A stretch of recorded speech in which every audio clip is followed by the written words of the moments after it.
PCF Dubai Emirates committee സായാഹ്ന cruise കപ്പൽ യാത്രയും അത്താഴ വിരുന്നും സൗഹൃദ സംഗമവും സംഘടിപ്പിച്ചു. ഇതിനോടനുബന്ധിച്ച് വിവിധ പരിപാടികൾ നടത്തി. PCF പ്രവർത്തകർക്കായി ദുബായ് എമിറേറ്റ്സ് കമ്മിറ്റി ദുബായ് ജദാഫിൽ സായാഹ്ന ക്രൂയിസ് കപ്പൽ യാത്രയും അത്താഴ വിരുന്നും സൗഹൃദ സംഗമവും സംഘടിപ്പിച്ചു. ശരീരത്തിന് ഉന്മേഷം നൽകുന്ന, സന്തോഷം നൽകുന്ന ഒരു പുതിയ തുടക്കമാകട്ടെ. അടുത്ത വർഷം അല്ലെങ്കിൽ ഒരു പുതുപുലരി രാജ്യത്തെ പാർശ്വവൽക്കരിക്കപ്പെട്ട ജനതയുടെ വിമോചനത്തിന് വേണ്ടിയുള്ള പോരാട്ടത്തിൽ കൂടുതൽ കരുത്താർജിക്കുവാൻ ഈ കൂട്ടായ്മകളിലൂടെ നമുക്ക് സാധിക്കട്ടെ.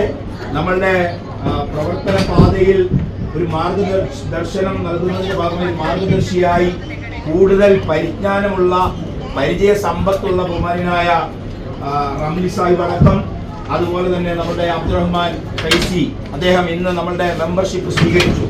അദ്ദേഹത്തെ പ്രസ്ഥാനത്തിന് വേണ്ടി അഭിവാദ്യം ചെയ്യുക.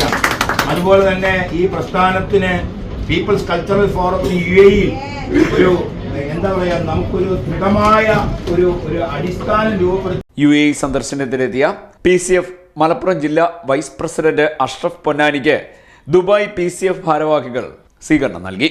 PCF ദുബായ് കമ്മിറ്റിയുടെ president Badusha Kaladithara, PCF Dubai secretary Shabeer Akalad, treasurer Babu Kuzhikkara, vice president Shihab Mannancheri, national committee treasurer Ismail Arikode, Shafi VT, Shamsuddeen, Sabu, Shamnad, Rafi, Ismail, Yusuf, Rafeeq തുടങ്ങിയവർ നേതൃത്വം നൽകി.